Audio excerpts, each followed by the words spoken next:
Hey, in this video I'm going to show you how to break out of this usual scale shape to play all over the fretboard. This will help you understand how the bass neck works, move up and down the fretboard freely, and even play solos. If you would like written notes on what we will cover, I've created lesson sheets that summarize all the key concepts. They are available in the description. To introduce the concepts that will allow us to play across the entire fretboard, we will start with a scale that we all know and learned as kids, the C major scale, C, D, E, F, G, A, B, C. To play this scale on the fretboard, I can either find each note one by one,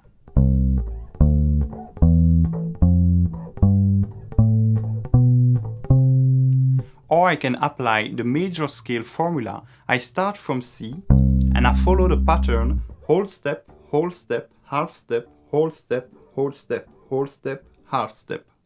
However, playing the scale on a single string isn't very practical. So instead of playing this E here on the A string, I'm going to play the E below it on the D string. And I'll do the same with the other notes so that I can play the scale while staying in this area of the neck.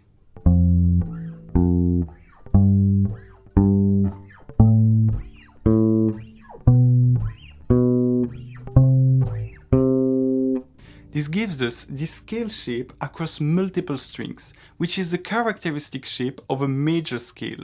This major shape of the scale starts on C. So I'm playing a C major scale. This shape allows me to play any major scale. If I want to play an A major scale, I just apply the major scale shape starting from A. So this shape allows me to play any major scale on my bass without even knowing the notes. Okay, this is all very nice, but how can we use this C major scale to master the entire fretboard? Well, I'm going to take it step by step. First, I will play the C major scale in this area of the neck, from the 7th to the 10th fret. If I know the notes on my fretboard a little, I know that I have a C here. So I can play the C major scale starting from this C. But within this range, there are still some notes that belong to the C major scale that I haven't played yet. If we look for them, we find a D here, an E here, an F here, and there we have a B. Except that searching for notes while playing isn't exactly easy. So instead of remembering the major scale in the small shape we saw earlier, we're going to remember this new shape, more complete of the major scale. We will call it the major shape of the scale. It's still the same major scale, but instead of playing it on 3 strings, we are now playing it across all the strings. And the idea for mastering the fretboard is to learn multiple shapes like this, which will spread across the entire neck.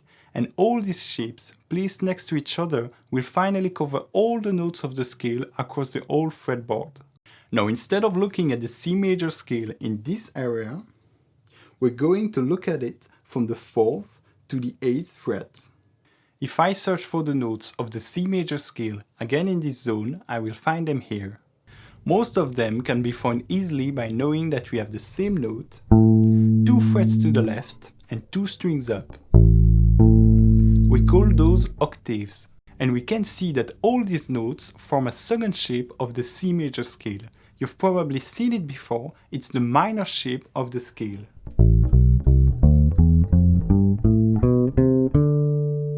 And now you might be thinking, wait a second, I'm playing the C major scale, but I'm using a minor shape to play it? Yep, here is the thing. The major shape started on C. But this minor shape starts on A. So, since we are starting the minor shape of the scale on A, we are playing an A minor scale. And here is the big reveal. The C major scale and the A minor scale, they are actually the same scales. They are made of the exact same notes, C, D, E, F, G, A, B, C for the C major scale, and A, B, C, D, E, F, G, A for the A minor scale. Those are the same notes, so it's the same scale. The only difference is the order we play those notes. If I start from C, I play a major scale. If I start from A, I play a minor scale. So with this second shape, I'm technically playing an A minor scale, but at the same time, I'm still playing my C major scale. In music, we say that the A minor scale is the relative minor to the C major scale. Quick side note, what's the point of knowing this? Well, it tells us that every major scale has a minor equivalent. So, let's say you're really comfortable with your minor pentatonic scale, but someone asks you to play in C major. Well, you know you can go 3 frets down and play your minor pentatonic scale. It works with all the other major scales too, and that's where it really becomes useful, when you're dealing with scales you don't know at all. Let's say someone suddenly asks you to improvise in G sharp major. You have no idea what notes are in the G sharp major scale on the moment, and you don't really have time to think. Well, what you're gonna do is this. You will find a G sharp. Here we got a G. So right next to it, there is a G sharp. Then you go 3 frets to the left. And now you can play your minor pentatonic scale that you know so well without even knowing which notes you are playing. I think it's super helpful when you feel a bit lost and you need to fall back on something familiar. Okay, so I've already learned 2 shapes, the major shape and the minor shape. So, when I'm playing in the C major scale, I'm visualizing the major shape on the neck, and I know that just to the left, I've got a minor shape I can switch to. For example, I start my improvisation using the C major scale.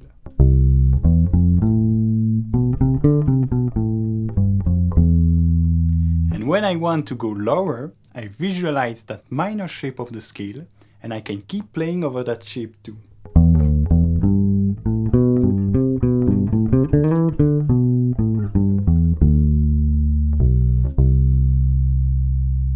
So I'm going from one shape to the other, and I'm clearly visualizing both shapes while I play. Now, if I look from the 9th to the 13th fret and find all the notes of the C major scale, I get a third shape. It looks a lot like the minor shape, except for this one note that shifted over here. I'm going to call this shape the Dorian shape of the scale in reference to the modes. You don't really need to remember that name for now, unless you're interested in modes, but that's a whole other topic. I just gave it a name so we can talk about it without mixing everything up. Next, if I keep going and look from the 12th fret to the 15th fret, I find the notes of the C major scale again, and I get a fourth shape. I'm going to call this one the Phrygian shape, again in reference to the modes. We can see that this shape starts on E at the 12th fret. And since I also have an E on the first open string here, that means I can play this Phrygian shape starting from the lower E as well. So I find this shape twice on the fretboard, once in the low and once in the high. If I look from the 2nd fret to the 5th fret and find the notes of the C major scale again, I get a 5th shape on the fretboard, a shape I will call the Mixolydian shape. We also find it in the higher part of the neck, thanks to the symmetry of the bass. This is the last shape, because after that we're back to the minor shape we already saw. So, in the end, we have 5 shapes that let us map out the scale across the whole fretboard. First, we have the major shape, then Dorian, then Phrygian, then Mixolydian, then minor, and then we are back to the major shape. The idea is to visualize these 5 shapes on the fretboard, and when I'm playing a bass line, I move from one shape to the next. If I'm comfortable with these shapes, I can create bass lines that move across the whole neck by shifting from one shape to another.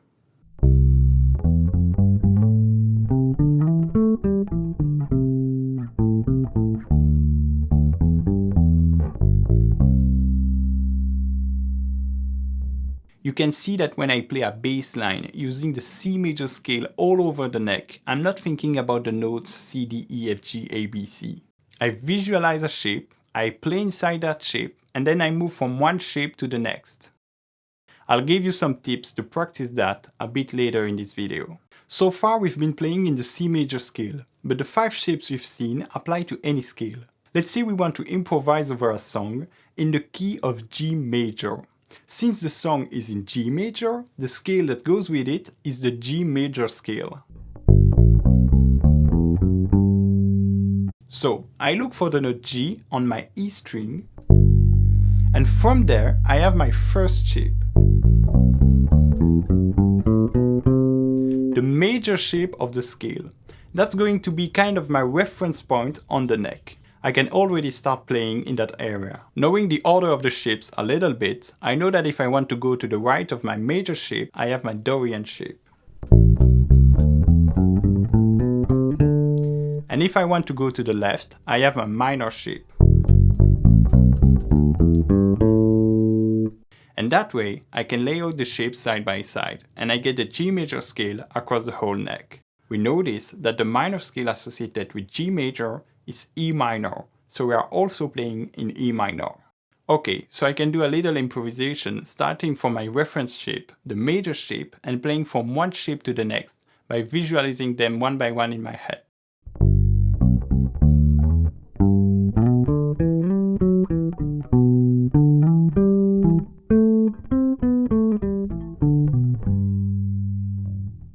To make things even clearer, I will quickly do another example. Let's say I want to solo over the song Killing in the Name by Rage Against the Machine. To know which scale to use, I need to know the key of the song. I'll make a separate video on how to find the key of a song, but for now let's just assume we don't know how to do that, so we trust the internet. My dear friend Google tells me that the song is in D minor, so I'm going to find my D on the E string and apply the minor shape there. Minor this time, not major, because the key of the song is in D minor. I can start improvising using that minor shape.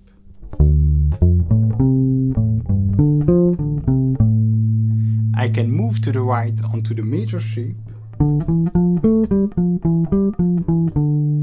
Move to the left to the minor shape. Move to the left to the other shapes.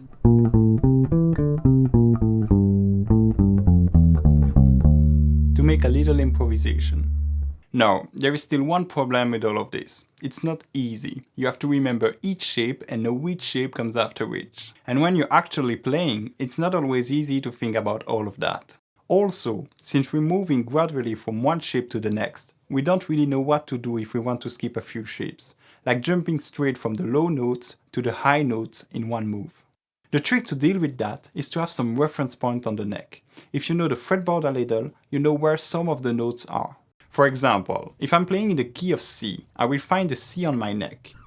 I've got one here, it's octave, one here, it's octave, and one here, and it's octave.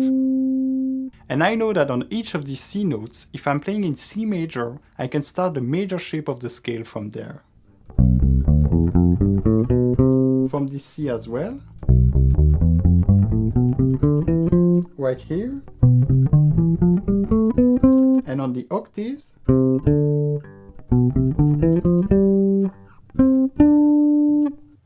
and you can see that a big part of my neck is already covered just by knowing where the root note of the scale is and by applying it the major shape if it's a major scale or minor if it's a minor scale. There are just a few small spots left. Here I recognize the Dorian shape,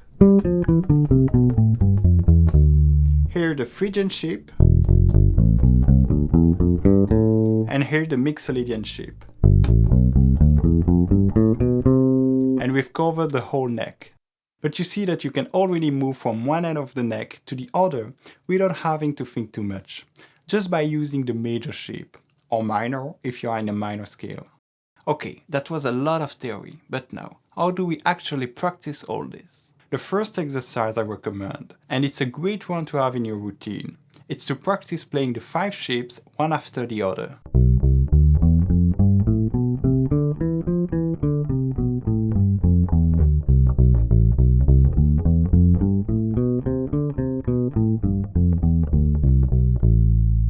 also try playing them in different directions to get comfortable on the neck.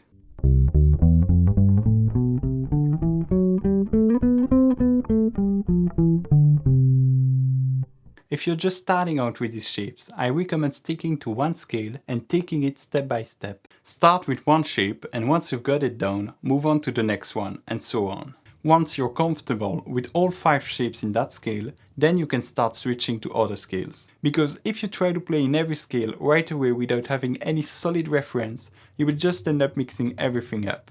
I also recommend always playing the shapes the same way when you practice. That will help you build muscle memory.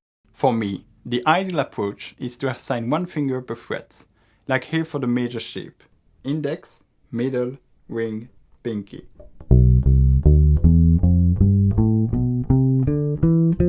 And for the minor shape, but that depends a bit on your hand shape. The idea is to move your fingers the same way every time, so you don't have to think about the shape anymore. Your fingers just do it automatically. This exercise, practicing each shape one by one, has several benefits. It helps you really master the shapes and the order they come in. It builds your muscle memory, it improves your technique, and it develops your ear. So if you can add this exercise to your regular practice routine, it's really quite good. The second way to practice is by putting this shape into practice, through improvisation. Play these shapes while actually making music. What I love doing is putting on a backing track and playing a little solo over it.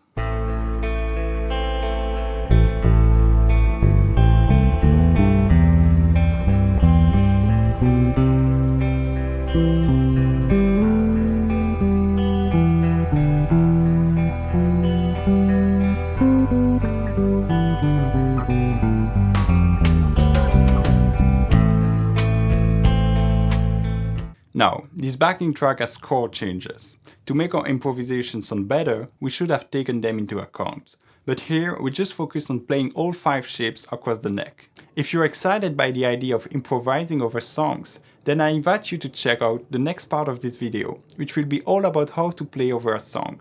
And we will see how to create great sounding improvisation by taking chord changes into account. If you enjoyed this video, I'm currently working on a full course about improvisation. Feel free to check it out when it's released.